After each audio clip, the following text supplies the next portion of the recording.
My name is Emily, and I never thought, at 32 years old, my own father would point his finger in my face and demand I return $60,000 I never took. The worst part wasn't the accusation, but how quickly my entire family believed I would steal from my own mother. That night at our family dinner, as the words hung in the air, I realized blood doesn't guarantee loyalty. Sometimes, the very people who are supposed to love you unconditionally are the ones who condemn you without a shred of proof. If you're watching this right now, drop a comment letting me know where you're viewing from. And hit that subscribe button if you've ever been wrongfully accused by someone you trusted. Trust me, you'll want to stick around for how this story ends. I was always the responsible one in my family. Growing up in a middle-class neighborhood in Seattle, I learned early on that hard work was valued above all else. My father, David, worked as a construction foreman, often putting in 60-hour weeks to keep our family afloat. My mother, Carol, was a nurse at the local hospital, working night shifts so she could be home when we returned from school. They weren't perfect parents, but they tried their best with what they had. As the eldest daughter, I naturally fell into the role of helper. By age 12, I was cooking dinners when Mom worked late. By 15, I was helping my younger sister Jessica with her homework and making sure she made it to her extracurricular activities on time.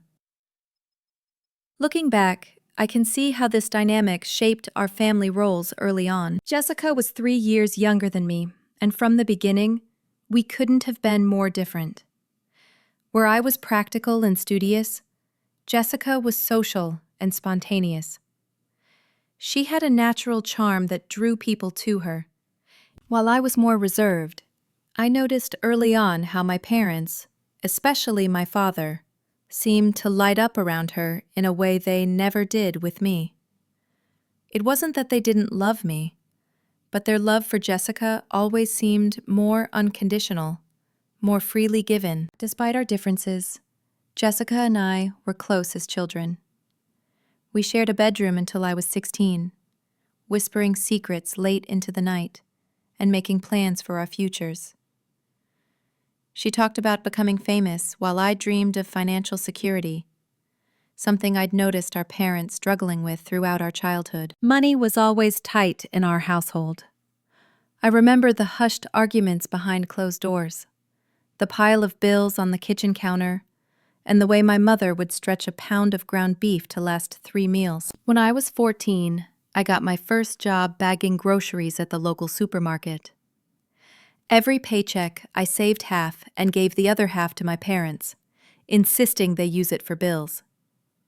They initially refused, but eventually accepted my help with a mixture of pride and sadness that their teenage daughter felt responsible for contributing to the family finances. Education was my ticket to a better life. I studied relentlessly throughout high school, earning a partial scholarship to the University of Washington. Even with the scholarship, college wasn't easy financially. I worked 30 hours a week at a campus bookstore while maintaining a full course load in accounting. There were nights I slept only 4 hours, running on coffee and determination. Meanwhile, Jessica attended community college, dropped out after a year, and cycled through a series of retail jobs. After graduating with my accounting degree, I secured a position at a respected firm in Seattle. The financial stability I'd craved my entire life was finally within reach.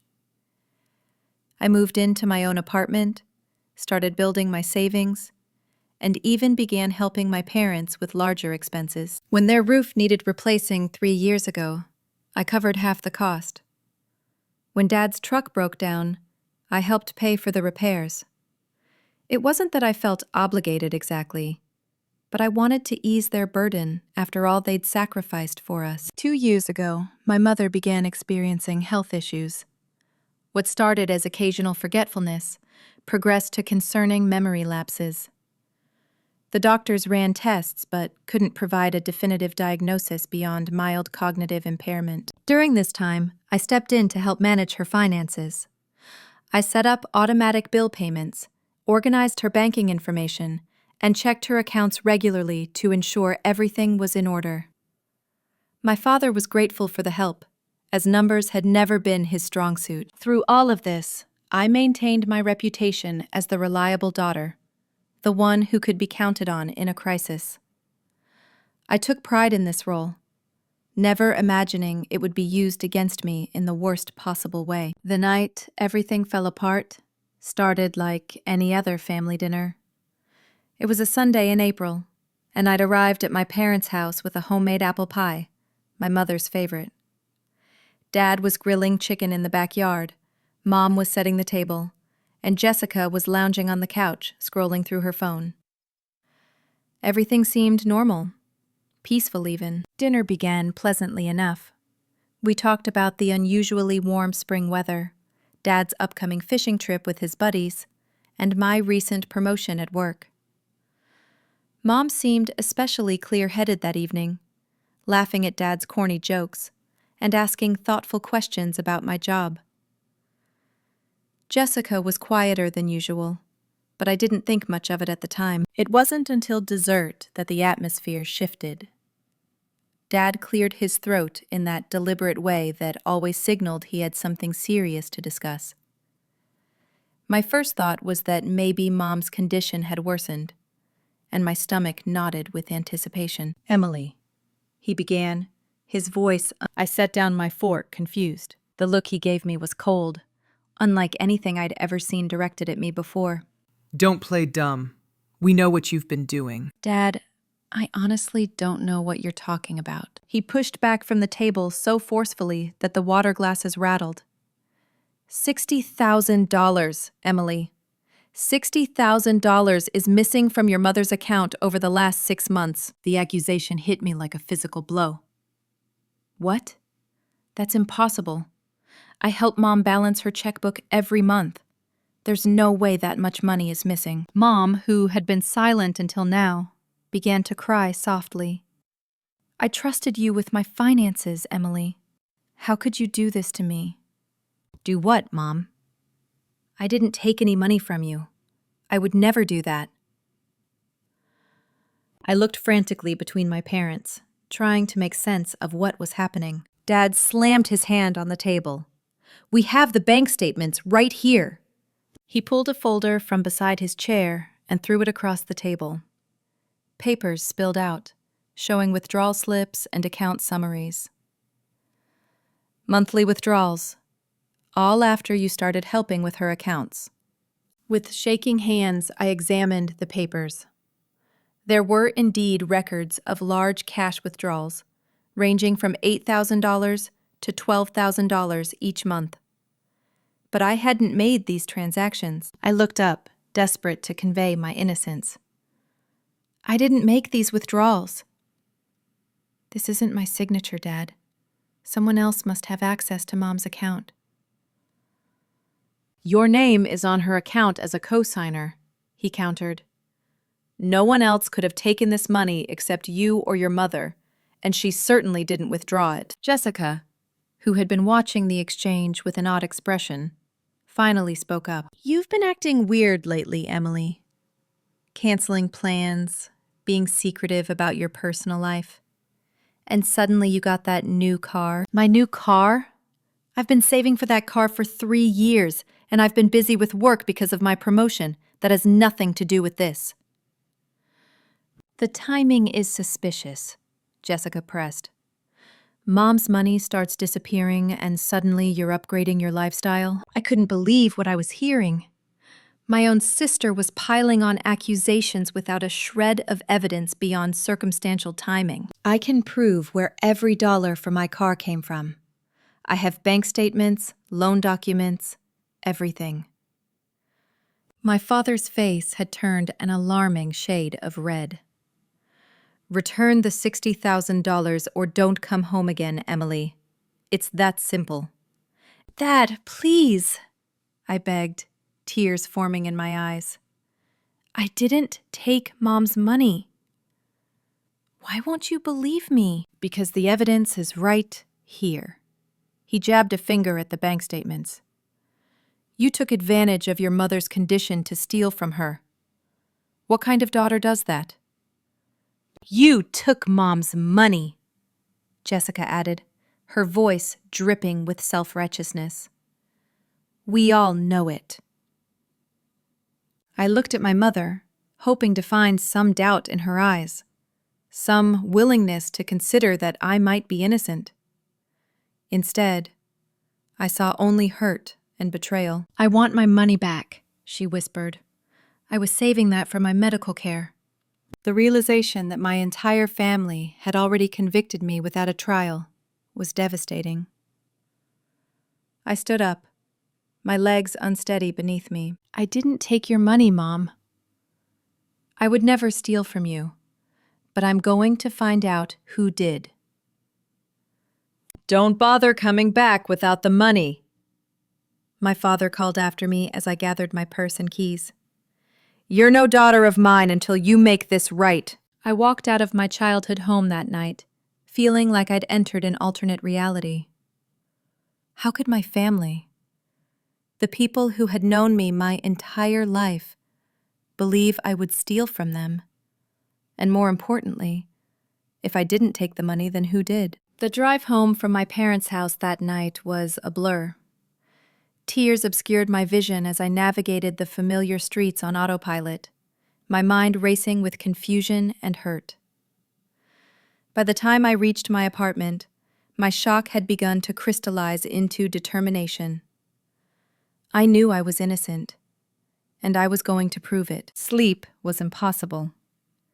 I spent the night poring over my own financial records, pulling up bank statements and credit card bills from the past 6 months. I needed to be absolutely certain there was no way the missing money had somehow ended up in my accounts by mistake. By morning, I had confirmed what I already knew. There was no mysterious $60,000 in my possession. I called in sick to work the next day, something I rarely did. This situation required my full attention. My first step was to visit my mother's bank. As a co-signer on her account, I had every legal right to request information, despite my family's accusations. The branch manager, a woman named Sarah who had known my mother for years, greeted me warmly.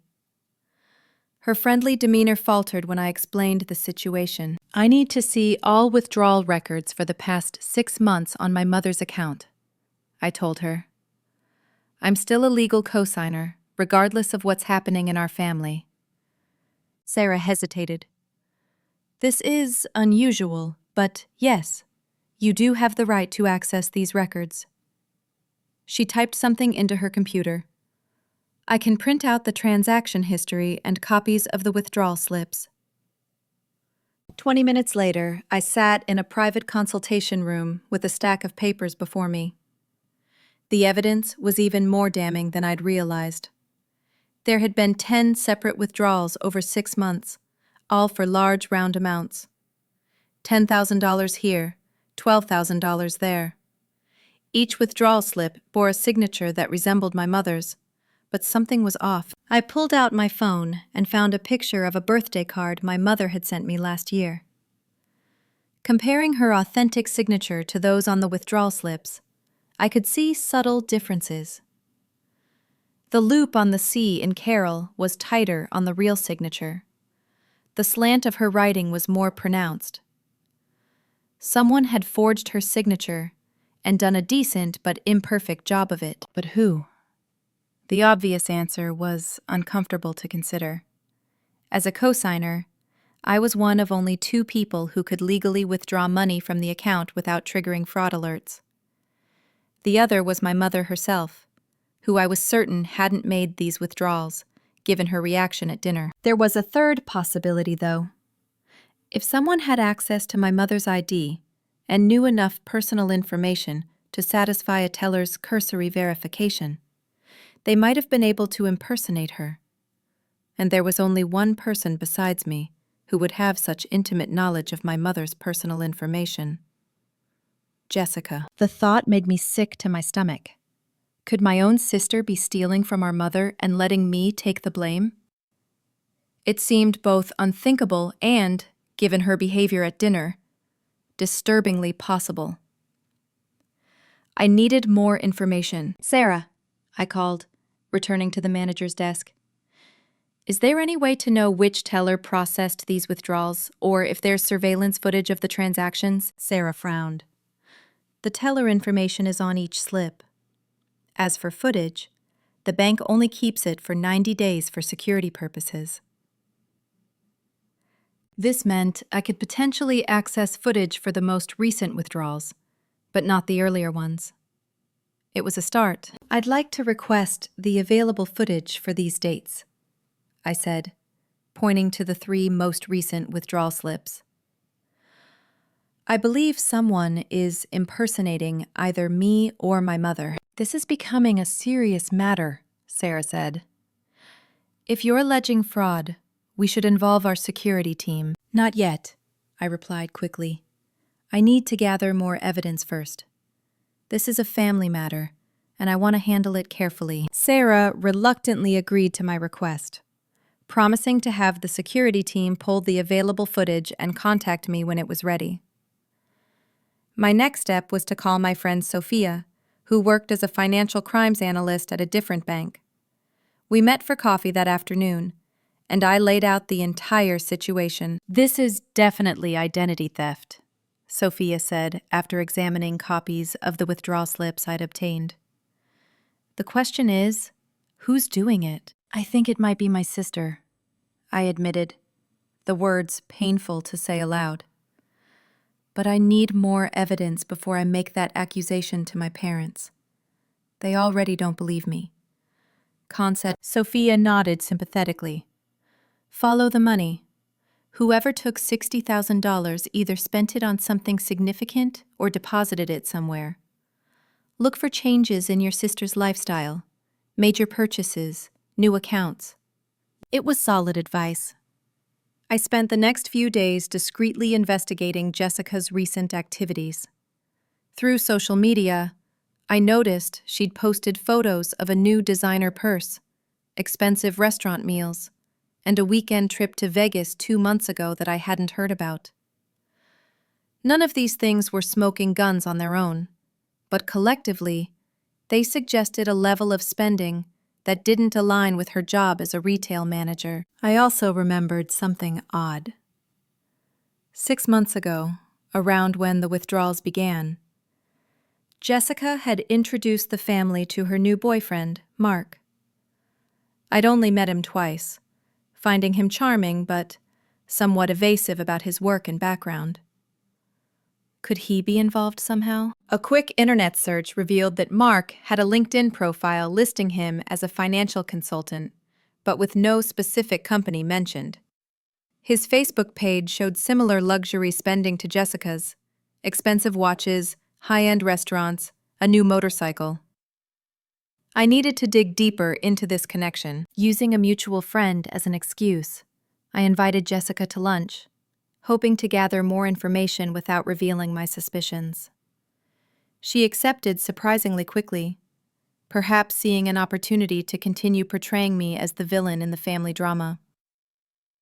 We met at a casual restaurant downtown. Jessica arrived 20 minutes late, dressed in clothes that I recognized as being well beyond her normal budget. "Nice blouse," I commented casually. "Is it new?" She says, "Yeah," she said with a dismissive shrug. "Just a little something I picked up last week." I recognized the brand, having browsed the same store recently. The blouse would have cost at least $300. Things must be going well at the store. They're fine. She changed the subject quickly. "Have you returned Mom's money yet?" I maintained my composure with effort. "Jessica, I didn't take Mom's money. I'm trying to figure out what really happened." She rolled her eyes. "Give it up, Emily. The evidence is clear. Just admit what you did, return the money, and maybe the family can start to heal." Throughout lunch, I noticed how Jessica deflected questions about her finances and Mark, while continuing to press me about the missing money. Her phone buzzed constantly with texts, which she checked anxiously. When I casually asked if it was Mark texting, her reaction was defensive and guarded. After lunch, my suspicions had only grown stronger.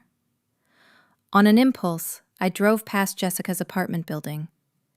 In the parking lot, I spotted Mark's motorcycle and, beside it, a brand new SUV that I hadn't seen before. It was exactly the kind of vehicle Jessica had talked about wanting for years. The pieces were starting to fit together, but I still needed hard evidence. The bank called the next day to inform me that the security footage was ready. With growing anticipation and dread, I went to view it. The bank's security room was small and windowless, with several monitors displaying different camera angles of the branch. Sarah and a security officer named Mike sat with me as they queued up the footage from the dates I'd requested. "We've located 3 separate videos that match the withdrawal dates you specified," Mike explained. "The camera angle gives a clear view of the teller window." The first video began to play. My heart raced as I watched the timestamp in the corner, knowing this would be the moment of truth. A woman approached the teller window, her back to the camera. She wore a hat and sunglasses, but her build and height were unmistakable. "That's my sister," I whispered, a mixture of vindication and heartbreak washing over me. The footage showed Jessica presenting ID to the teller, engaging in casual conversation, and then receiving a large amount of cash. She signed the withdrawal slip with practiced ease, making it look natural. The second and third videos showed similar scenes, though in one, Mark waited nearby, casually browsing a pamphlet stand while Jessica conducted the transaction. "Would it be possible to get copies of these videos?"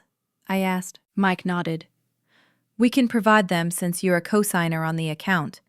But Miss Wilson, this appears to be fraud. The bank will need to open an investigation." "I understand," I said, "but please give me a few days before you make it official. This is my family, and I need to handle it carefully." With copies of the footage and transaction records in hand, I had solid evidence of who had been stealing from my mother's account. But something still didn't make sense. Why would Jessica need $60,000? Even with her spending habits, that was an enormous sum. My investigation deepened as I began looking more closely at my sister's life. Through a mutual friend who worked at Jessica's store, I learned that she had been having problems at work, nearly fired twice for cash register discrepancies. More concerning, there were rumors that she often disappeared on her breaks to place bets with a bookie who operated near the mall. A gambling problem would explain the need for large sums of cash, but I needed more concrete evidence before confronting my family. I decided to take a risk. Using the spare key to Jessica's apartment that I'd kept for emergencies, I let myself in while I knew she was at work. I felt terrible violating her privacy this way, but the stakes were too high to worry about niceties. Inside, I found evidence that confirmed my worst fears.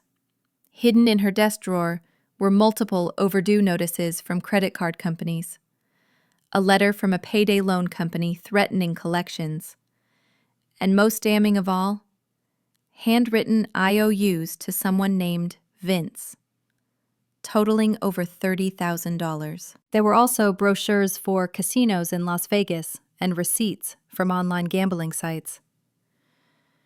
As I continued searching, I found something even more disturbing.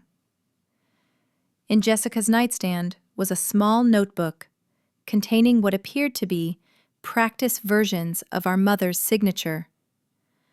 Page after page showed attempts to perfect the forgery, with notes in the margins about specific letter formations. But the most heartbreaking discovery came when I found a folder labeled Mom's Medical tucked beneath Jessica's mattress. Inside were medical reports that I'd never seen before, including a neurologist's assessment from 3 months ago that clearly stated my mother was showing early signs of dementia. The doctor had recommended follow-up appointments and possible medication, but to my knowledge, none of this had happened. My family had been hiding my mother's condition from me. Perhaps they thought I already had too much on my plate, or maybe they were in denial themselves. Whatever the reason, this information put the missing money in a new light. The $60,000 my mother mentioned saving for medical care would likely be essential for her treatment going forward. As I was about to leave, I noticed Jessica's phone on the counter. She must have forgotten it in her rush to work. On impulse, I picked it up. To my surprise, it wasn't locked. I quickly checked her text messages, finding a lengthy thread between her and Mark, discussing money, my mother's account, and most incriminatingly, messages about making sure Emily takes the fall if anything goes wrong. I took photos of everything I'd found with my own phone, ensuring I had digital evidence that couldn't be easily destroyed. As I was finishing, I heard a key in the lock. Panicking, I slipped into the hallway closet just as Jessica and Mark entered the apartment. "I can't believe I forgot my phone," Jessica was saying. "Vince has been blowing it up all day. He says if we don't get him the money by Friday, he's coming after you." "Relax," Mark replied. "We've got it covered. One more withdrawal from your mom's account should take care of it." "We can't," Jessica said, her voice tight with stress. "Emily's been to the bank asking questions. They might be watching the account now." "Then we need to make sure the blame stays firmly on her," Mark insisted. "Your parents already believe she took the money.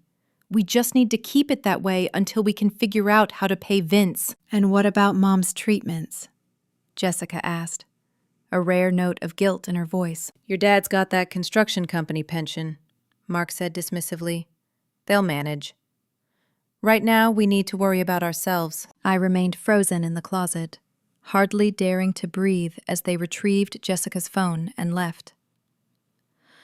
Once I was sure they were gone, I slipped out of the apartment, my mind reeling from what I'd overheard.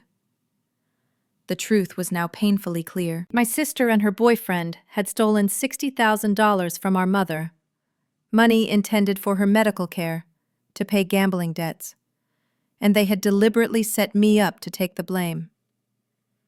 What hurt even more was realizing my parents had kept my mother's worsening condition from me.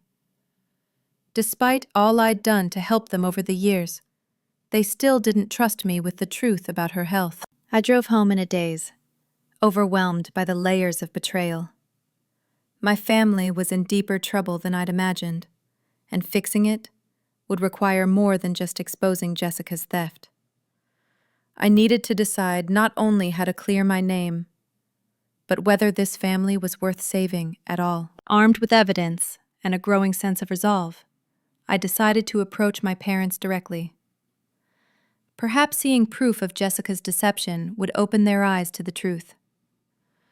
I called ahead to make sure they would both be home, and that Jessica wouldn't be there. My father answered the door with a cold expression that softened slightly when he saw my serious demeanor. "Have you brought the money back?" he asked, his voice gruff but lacking the anger from our last encounter. "No, Dad. I've brought the truth. Can we talk inside?" He hesitated, then stepped aside to let me in. Mom was sitting in her favorite armchair, looking smaller and more fragile than I remembered. Her eyes lit up briefly when she saw me, then clouded with confusion. "Emily brought some information about the missing money," Dad explained to her slowly. I sat across from them and carefully laid out what I'd discovered. The bank footage showing Jessica making withdrawals, the forged signatures, the evidence of gambling debts. I showed them photos of the practice signatures I'd found in Jessica's apartment, and the texts from Mark about pinning the blame on me. "This is ridiculous," my father interrupted, though I could see doubt beginning to creep into his expression. "You could have doctored these videos or planted this evidence." "Dad, why would I do that?" "Think about it. I've always helped this family financially. I have a good job, savings, investments. Why would I suddenly need to steal from Mom? Before he could answer, the front door opened and Jessica walked in. She froze when she saw me sitting with our parents, surrounded by evidence. "What's she doing here?" Jessica demanded. "I thought you said she wasn't welcome until she returned the money." "Your sister has brought some concerning information," Mom said, her voice surprisingly clear. "She says you took my money, Jessica." Jessica's face flushed red. "That's absurd." She's just trying to shift the blame because she got caught. She turned to me with venom in her eyes. "How dare you come here and try to turn them against me?" "I have video footage of you at the bank, Jessica," I said calmly, making withdrawals from Mom's account on 3 separate occasions. The bank is opening a fraud investigation. "You're lying!" she screamed, but the panic in her eyes told a different story. "I also found these in your apartment." I held up my phone, showing photos of the IOUs and practice signatures. "You've been stealing from Mom to pay gambling debts, and you and Mark plan to frame me for it." My father stood up abruptly. "You broke into your sister's apartment? That's illegal, Emily." I couldn't believe he was focusing on that detail rather than the evidence of Jessica's theft. "I used the spare key you gave me for emergencies. This qualifies, don't you think?" "You had no right!" Jessica shouted, tears streaming down her face now. "You've always been jealous of me, always trying to make yourself look better by tearing me down." "Jealous?" I laughed in disbelief. "Jessica, I've spent my entire adult life helping this family, while you've taken, and now you've stolen money that Mom needs for her medical care." A heavy silence fell over the room at my words. My mother looked down at her hands, and my father's expression darkened. "You know about her diagnosis," he said quietly. "Yes, I found the medical reports in Jessica's apartment." "Why didn't you tell me Mom has dementia? I could have helped with her care, with finding specialists." "We didn't want to burden you," Mom said softly. "You already do so much." "It wasn't your business," Jessica cut in. "You're always trying to control everything, acting like you're so perfect."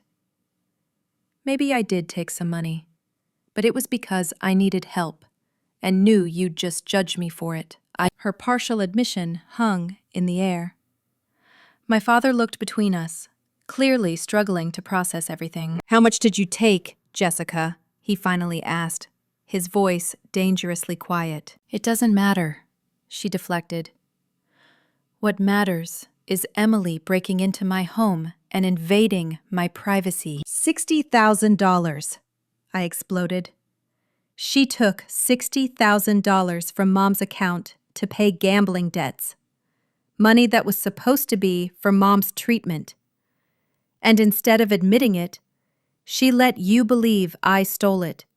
She let you tell me I was no longer your daughter if I didn't return money I never took. The front door opened again, and Mark walked in. He assessed the situation quickly, his charming smile faltering when he saw the evidence spread out on the coffee table. "What's going on here?" he asked, moving to stand beside Jessica. "We know everything," I told him. "About the withdrawals, the gambling debts, all of it." "You don't know anything," he sneered, but I could see the calculation in his eyes as he looked for an escape route. "I know Vince is expecting his money by Friday," I said, watching his face pale. "I know you both planned to frame me if you got caught. I know you've been using my sister and stealing from my mother." My father, who had been uncharacteristically quiet, suddenly stood up and pointed at the door. "Get out of my house," he said to Mark, his voice shaking with anger. "Dad, wait," Jessica pleaded. "It's not what it looks like. Mark was helping me invest the money. We were going to pay it back with interest." "Investing?" I scoffed. "Is that what you call losing $30,000 to a bookie named Vince?" The color drained from Jessica's face. "How do you know about Vince?" "I heard you and Mark talking about him. about how he's coming after Mark if you don't pay by Friday. My mother began to cry quietly. My savings, she whispered. For my treatments. It's all gone. The reality of what they'd done seemed to finally hit Jessica. She sank onto the couch, her defiance crumbling. I was going to pay it back, she insisted weakly. I just needed a little more time. Time for what? My father demanded. To gamble more? To steal more from your mother? Mark, sensing the tide turning against them, began inching toward the door. This is a family matter. I should go and let you sort this out. Don't you dare leave, my father growled. You helped my daughter steal from her sick mother. You're not going anywhere except to the police station. Police? Jessica's head snapped up. Dad, no. You can't call the police on us. Watch me, he said, reaching for his phone. What followed was chaos. Jessica began sobbing hysterically, while Mark tried to convince my father that involving the police would only make things worse. Neighbors who had heard the shouting came to the door to check if everything was all right, adding to the humiliation of having our family's dirty laundry exposed. Throughout it all, I sat beside my mother, holding her hand as she processed the betrayal of her younger daughter. I thought it was you, she kept saying. We accused you of something so terrible, and you were innocent all along. It's okay, Mom, I told her, though it wasn't, not really. The ease with which they had believed the worst of me had damaged something fundamental in our relationship. Eventually, Mark left after my father threatened to call the police immediately if he didn't leave Jessica and our family alone for good.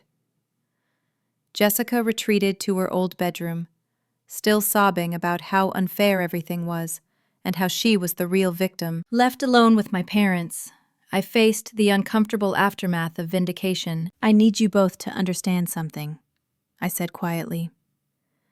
The fact that you immediately assumed I would steal from you, without even giving me the benefit of the doubt, has hurt me deeply.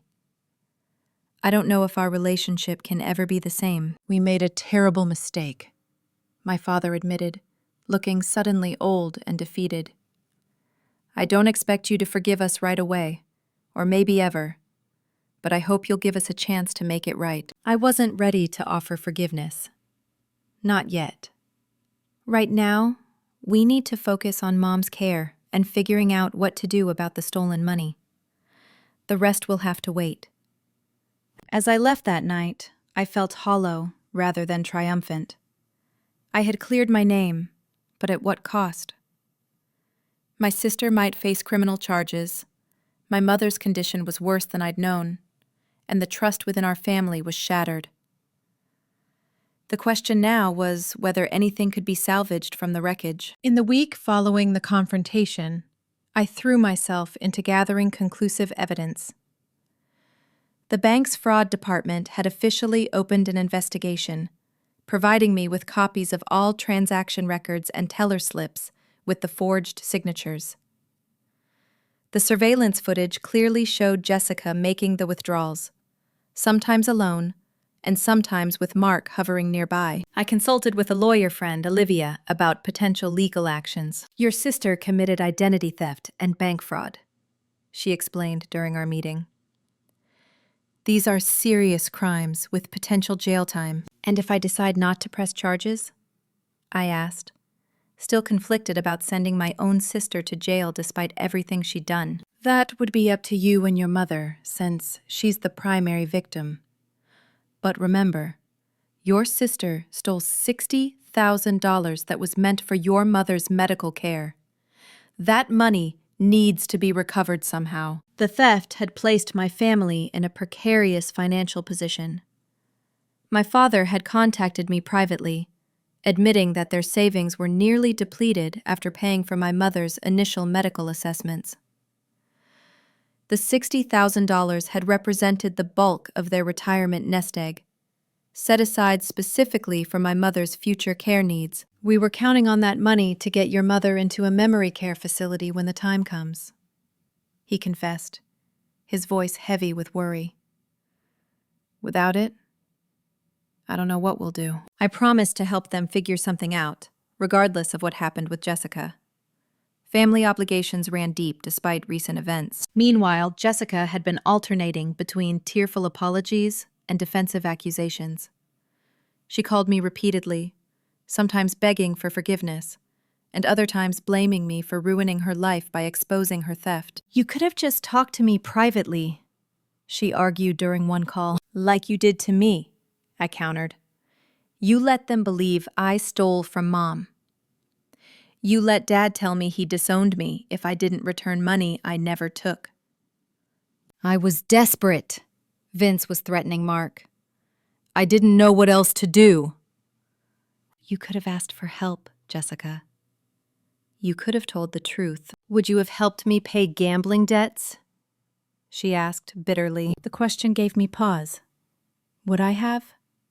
Probably not in the way she wanted, by simply handing over cash. But I would have supported her in getting professional help for her gambling addiction. I would have stood by her through recovery. That's what family was supposed to do. During this time, I also reflected deeply on my childhood and our family dynamics.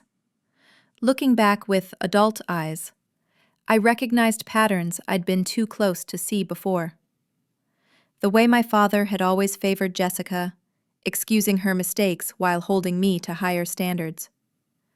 How my mother had relied on me for practical support, but turned to Jessica for emotional comfort. The subtle message had always been that I was valued for what I could provide, while Jessica was valued simply for who she was. Understanding these patterns didn't excuse what Jessica had done, but it helped explain how she had developed such a profound sense of entitlement. In her mind, taking the money might have seemed justified somehow, as if the world owed her special consideration. I gathered all the evidence into a comprehensive file: bank records, surveillance footage, photos of the forged signatures, text messages between Jessica and Mark discussing the scheme. The final piece came when I received an email from the bank confirming that the handwriting on the withdrawal slips did not match my mother's official signature on file. With this complete evidence portfolio in hand, I had to make a decision about pressing charges. This wasn't just about punishing Jessica. It was about whether there was any path forward for our family. I arranged to meet my parents at their home again, bringing the evidence file with me. Jessica would be there too, at my insistence. This needed to be resolved with everyone present. The atmosphere was tense as we gathered in the living room. My mother looked frail, the stress of recent events taking a visible toll. My father seemed to have aged years in just a week. Jessica sat apart from them, her eyes downcast. "I've brought everything together," I said, placing the file on the coffee table. "The bank has confirmed this was fraud. They're waiting on our decision about pressing charges before they proceed." "Charges?" my mother repeated, distressed. "Against Jessica?" "Yes, Mom. What she did was criminal. She stole $60,000 from you by forging your signature." Jessica began to cry softly. "I know what I did was wrong. I got in too deep with gambling. Mark convinced me it was just borrowing, that we'd win it back and replace it before anyone noticed." "But you didn't win it back," my father said flatly. "And when you were caught, you blamed your sister." I panicked. I didn't know what else to do. She looked up at me pleadingly. "Emily, please don't send me to jail. I'll do anything to make this right." I took a deep breath, having already decided my course of action during my drive over. "I'm not pressing charges. On one condition. You get help for your gambling addiction, and you find a way to pay back every cent you took from Mom." Relief washed over her face, quickly followed by confusion. "How am I supposed to pay back that much money?" "I don't have it." "You'll figure it out," I said firmly. Get a second job. Sell your designer clothes and that new SUV. Ask Mark to contribute, since he was part of this too. I don't care how you do it, but Mom needs that money for her care. My father nodded in agreement. Your sister is showing you more mercy than you deserve. If it were solely up to me, you'd be facing a judge right now. There is one more thing, I added. I want you to tell me, right now, why you thought it was okay to let Mom and Dad believe I stole the money. I want to hear you say it out loud. Jessica squirmed uncomfortably. I knew they would believe it was you because you handle Mom's finances. It was convenient. No, I pressed. The real reason, Jessica. She looked down at her hands. Because they always forgive me, she whispered. They never forgive you. I knew if they thought you did it, they'd cut you off. But if they knew it was me, they'd find a way to excuse it. Her brutal honesty hung in the air. My parents looked stricken, perhaps recognizing the truth in her assessment of their parenting. That's the pattern that needs to change, I said, addressing my parents now. You enabled this behavior by always holding Jessica to a lower standard. That stops now, or I walk away from this family for good. My father nodded slowly, tears in his eyes. You're right. We failed both of you in different ways. My mother reached for my hand. Can you forgive us, Emily, for not believing in you when we should have? I didn't answer immediately. Forgiveness wouldn't come easily after such a profound betrayal. I'm willing to try, I finally said. But things will need to change. As I prepared to leave, I felt neither triumph nor closure, but perhaps the beginning of a path forward. My family was broken in ways I hadn't fully understood before, but acknowledging those breaks was the first step toward healing them. Whether we could actually rebuild what had been damaged remained to be seen.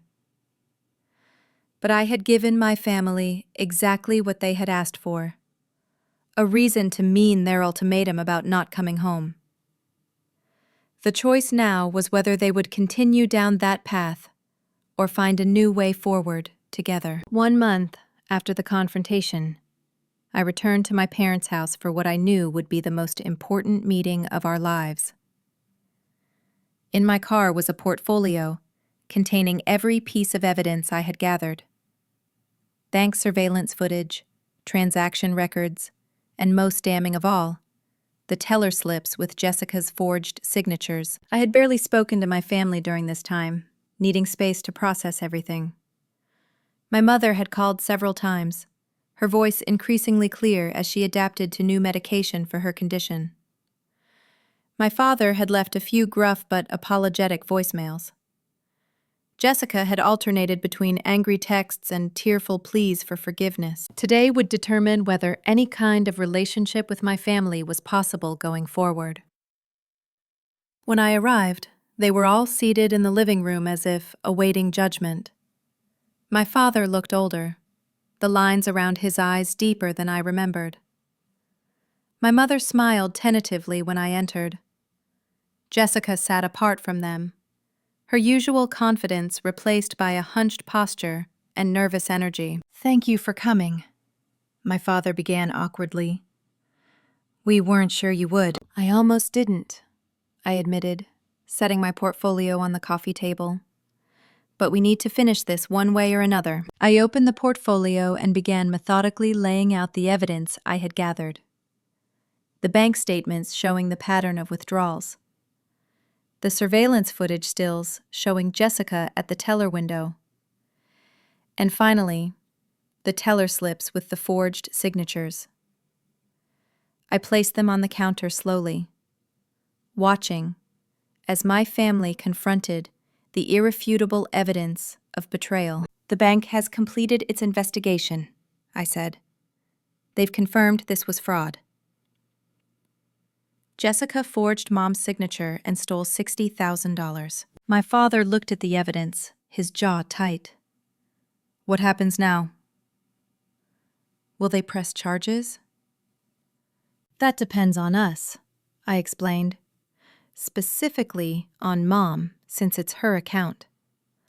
The bank will respect her wishes. All eyes turned to my mother, who was staring at the evidence with a mixture of sadness and resolve. Jessica, she said quietly, you need to explain yourself. All of it. Right now. The directness of her demands seemed to startle everyone.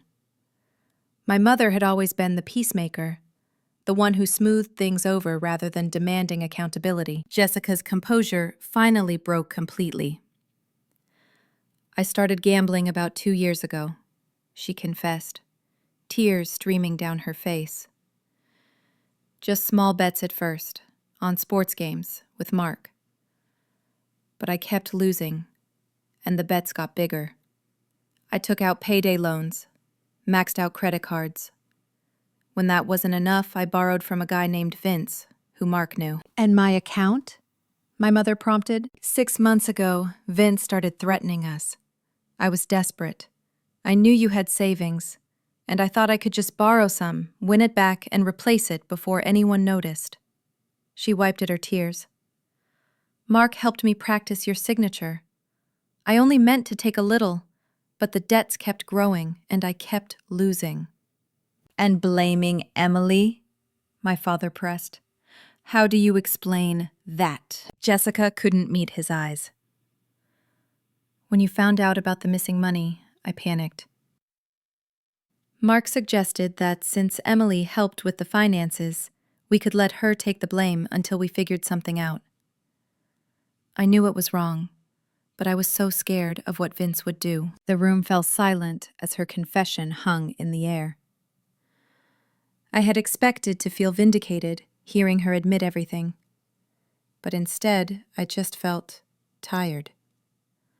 The weight of family betrayal was heavier than any satisfaction of being proven right. I've been seeing a therapist for my gambling addiction, Jessica continued after a moment. I've gone to Gamblers Anonymous meetings every day for the past month. I sold my car and most of my designer stuff. It's only about $8,000 so far, but I'm working on getting the rest. And Mark? I asked. Gone, she said simply. He disappeared when he realized I couldn't get any more money. Last I heard, he left the state. I nodded, unsurprised. Men like Mark were experts at extracting what they wanted and vanishing when things got difficult. Here's what's going to happen, I said, looking at each family member in turn.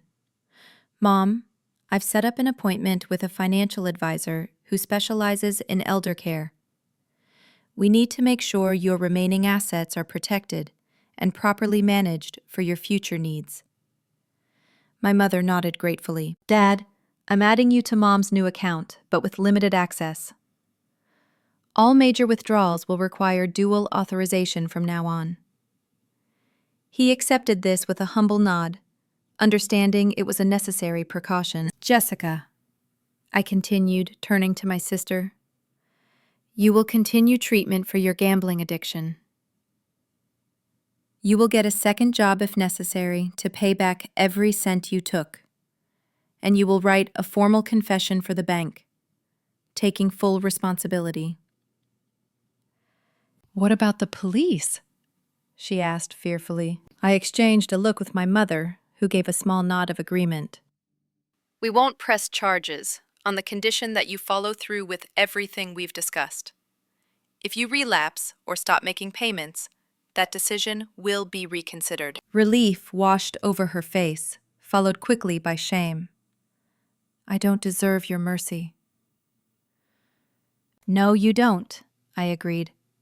But this isn't just about you. Criminal charges would impact this entire family, including Mom's well-being. Consider this your one and only second chance. With the terms established, a fragile peace settled over the room. It wasn't forgiveness, not yet, but perhaps the beginning of a path toward healing. Over the following months, our family slowly began to rebuild.